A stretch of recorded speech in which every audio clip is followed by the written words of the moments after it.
दोस्तों इस वीडियो में 3D एनिमेशन के जरिए हम सीखेंगे कि कोरोना वायरस शरीर के अंदर जाने के बाद ये इंसान को कैसे मारता है। दोस्तों जब कोई इंसान खांसता या छींकता है तो उसके मुंह से जो सलाइवा ड्रॉपलेट्स यानी थूक की बूंदें निकलती हैं, एक सलाइवा ड्रॉपलेट्स में लाखों कोरोना वायरस होते हैं और जब ये ड्रॉपलेट्स इंसान के मुंह से निकलती हैं तो ये 1 मीटर की दूरी तक जा सकती हैं। इसलिए बार बार बोला जाता है कि कम से कम 1 मीटर की दूरी बनाए रखो। दोस्तों अब देखते हैं कि कोरोना वायरस इंसान को इन्फेक्टेड यानी संक्रमित कैसे करता है। दोस्तों कोरोना वायरस से संक्रमित इंसान जैसे ही खांसेगा या छींकेगा तो उसके द्वारा जो ड्रॉपलेट्स निकलेंगी, अगर आपकी और दूसरे इंसान की 1 मीटर से कम की दूरी है या अगर आप उससे हाथ मिलाते हैं या ऐसे किसी सरफेस को छूते हैं जिसको किसी कोरोना इन्फेक्टेड इंसान ने छुआ है, जैसे कोरोना वायरस स्टील और प्लास्टिक पर 72 घंटे, गिलास पर 96 घंटे और कार्डबोर्ड पर 24 घंटे तक रह सकता है। दोस्तों आपके द्वारा पूछा जाने वाला सबसे बड़ा सवाल है कि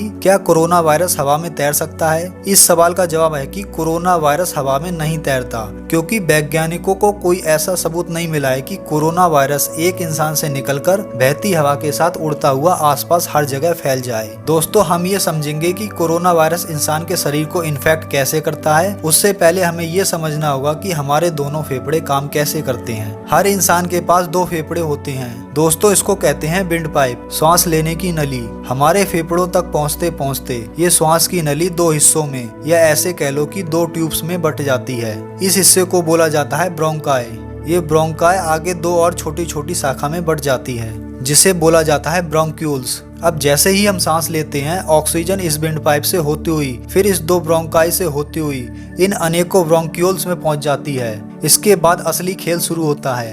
इन ब्रोंक्यूल्स के भी एंड में यहाँ पर होती है एल्वियोलाई, जिसे हिंदी में कुपिकीय वाहिनी कहा जाता है। ये वही जगह है जहाँ पर हमारी बॉडी में ऑक्सीजन और कार्बन डाइऑक्साइड एक्सचेंज यानी कि बदलती है। अब देखते हैं कैसे।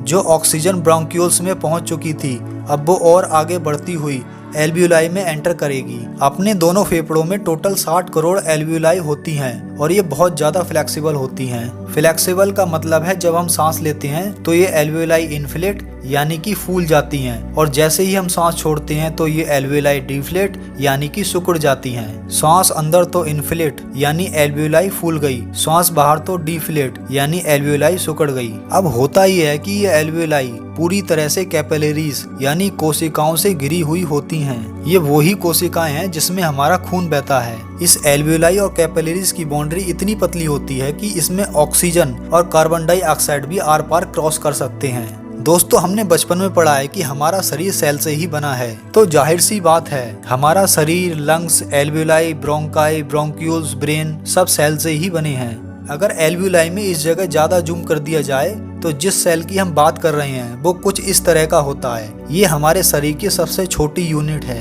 हमारा शरीर ऐसे 37 लाख करोड़ सेल से मिलकर बना है। इसमें बाहर की तरफ ये सेल मेम्ब्रेन यानी एक प्रकार की बाउंड्री होती है। सारा खेल इस सेल मेम्ब्रेन में घुसने का है। अगर ये कोरोना वायरस इस सेल में घुस गया तो फिर वो अपनी करोड़ों कॉपीज बना लेगा और इंसान को संक्रमित कर देगा।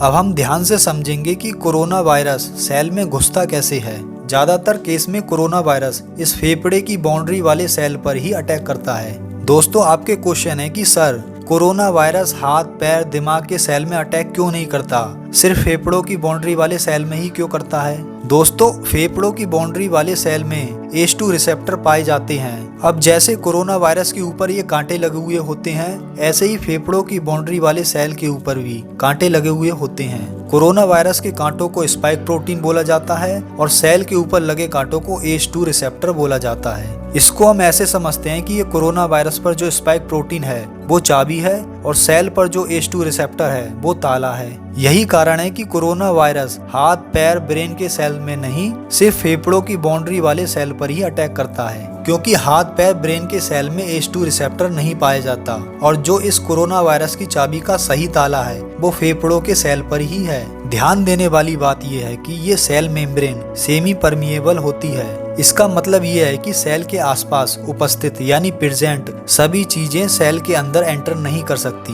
पर कोई कर सकती हैं। जैसे न्यूट्रिएंट सेल के बाहर से अंदर जा सकते हैं और सेल के अंदर जो वेस्ट मटेरियल होगा वो बाहर जा सकता है। अब जैसे ही सेल के H2 रिसेप्टर पर ये कोरोना वायरस जाकर लॉक हो जाता है, वैसे ही सेल को लगता है कि ये फ्रेंडली चीज है और सेल एंट्री अलाउड कर देता है। बस यहीं से तबाही शुरू हो जाती है। अब कोरोना वायरस अपना आरएनए डायरेक्टली सेल के अंदर ट्रांसफर कर देगा और पूरे सेल को हाईजैक कर लेगा। आसान भाषा में समझें, कोरोना वायरस सेल को बोलेगा कि जो काम तू कर रहा था वो बंद कर और जो काम मैं बताता हूँ वो कर, मेरी कॉपीज बना। दोस्तों, ये जो कोरोना वायरस का आरएनए है, इसके जेनेटिक कोड्स के अंदर कॉपीज बनाने की इंस्ट्रक्शन होती है।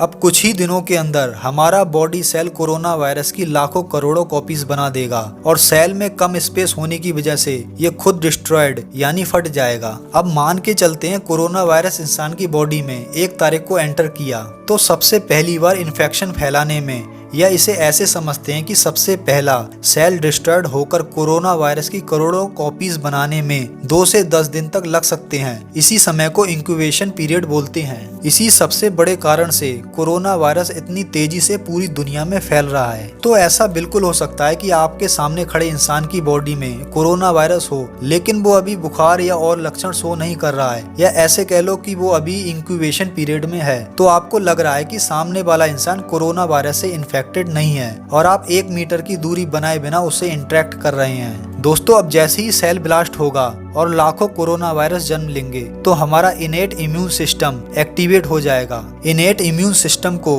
हम इस मैन को समझने के तौर पर लेते हैं। वो इन सभी कोरोना वायरस को मारने में लग जाएगा। याद रखो कि कोविड-19 में आपको बुखार भी इसलिए होता है क्योंकि आपका इम्यून सिस्टम कोरोना वायरस से लड़ रहा है और लड़ते लड़ते वो हॉस्टाइल एनवायरनमेंट क्रिएट कर देता है, जैसे कि शरीर का तापमान बढ़ा देना ताकि वायरस मर जाए। अब जो यंग लोग कोरोना वायरस से रिकवर कर रहे हैं, उसके पीछे का कारण समझते हैं। जब ये कोरोना वायरस और इम्यून सिस्टम की लड़ाई चल रही होती है, उस समय हमारा एडवांस इम्यून सिस्टम एक्टिवेट हो जाता है, जिसे अडेप्टिव इम्यून सिस्टम भी कहते हैं। अब अडेप्टिव इम्यून सिस्टम को समझने के तौर पर हम इस हल्क मैन को लेंगे। ये फटाफट से एंटीबॉडीज रिलीज करना शुरू कर देता है। ये एंटीबॉडीज कोरोना वायरस के स्पाइक प्रोटीन पर जाकर कनेक्ट यानी कि जुड़ जाती हैं। दोस्तों, अब यहाँ कोरोना वायरस फंस गया क्योंकि हमारे इम्यून सिस्टम ने उसकी सभी चाबियों पर गलत ताला कनेक्ट कर दिया। इससे कोरोना वायरस सेल के H2 रिसेप्टर पर कनेक्ट नहीं हो पाएगा और सेल के अंदर एंटर करके अपनी और कॉपीज नहीं बना पाएगा।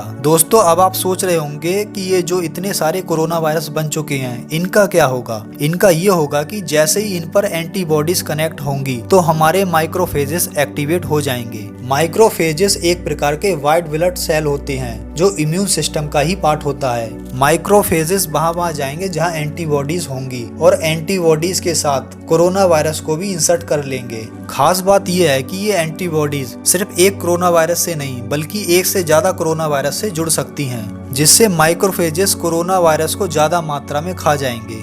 दोस्तों, अगर इस बीमारी को कम करने की बात है तो ये दवाई हमारे घर पर ही उपलब्ध है और ये है संतुलित और पोषक आहार और आयुर्वेद के द्वारा इम्यून सिस्टम को स्ट्रॉन्ग करने का तरीका। दोस्तों, अब आप कहेंगे कि आपके पास क्या सबूत है कि ये तरीका काम करेगा? जब पूरी दुनिया में कोरोना की वैक्सीन नहीं थी तब भी ये तरीका काम कर रहा था।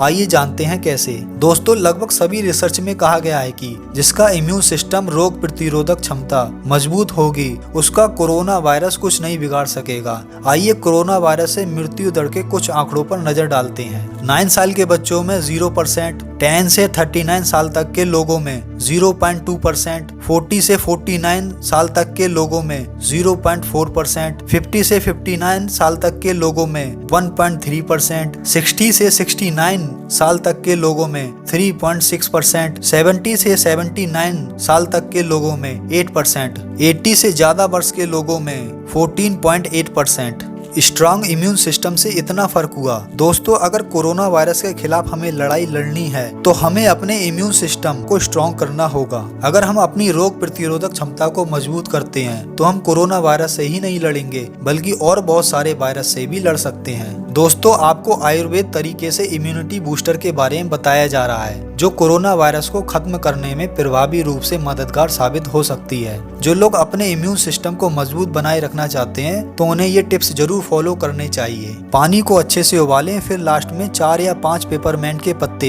एक छोटा अदरक का टुकड़ा और लौंग डालें और फिर इसे 3 से 4 मिनट तक उबलने दें। पूरे दिन साधारण पानी पीने की बजाय इस पानी को पीने के लिए इस्तेमाल करें। आयुर्वेद में तुलसी के पौधे का प्रत्येक भाग का उपयोग सेहतमंद बने रहने के लिए किया जाता है। रोग प्रतिरोधक क्षमता को मजबूत बनाने के लिए यह निम्न प्रकार से कारगर साबित हो सकती है। लगभग 1 लीटर पानी में तुलसी के पत्ते को अच्छी तरह उबाल लें। तुलसी के पत्तों को तब तक उबालें जब तक 1 लीटर पानी 1/4 न रह जाए। अब 1/4 पानी के बचे होने पर 4 से 6 दाने काली मिर्च, थोड़ा सा गुड़ और 1 चम्मच नींबू का रस डालकर इसे तैयार किया जा सकता है। इसे हर्बल चाय के रूप में आप दिन में 1 या 2 बार भी पी सकते हैं। बुखार के लक्षणों की शुरुआत में केवल कुछ ही दिनों के लिए इसका सेवन करें। आयुर्वेदिक विशेषज्ञों का कहना है कि निरंतर सेवन किया जाना ठीक नहीं है, इसलिए 5 से 6 दिन के बाद इसका एक बार सेवन जरूर कर सकते हैं। प्रतिरोधक क्षमता को ठीक करने के लिए नियमित एक्सरसाइज भी जरूर करें। दोस्तों, इन सारे टिप्स को आपने एक साथ फॉलो नहीं करना है, अपनी सुविधा अनुसार फॉलो कर सकते हैं। हमने आपको कई सारे ऑप्शन बता दिए हैं।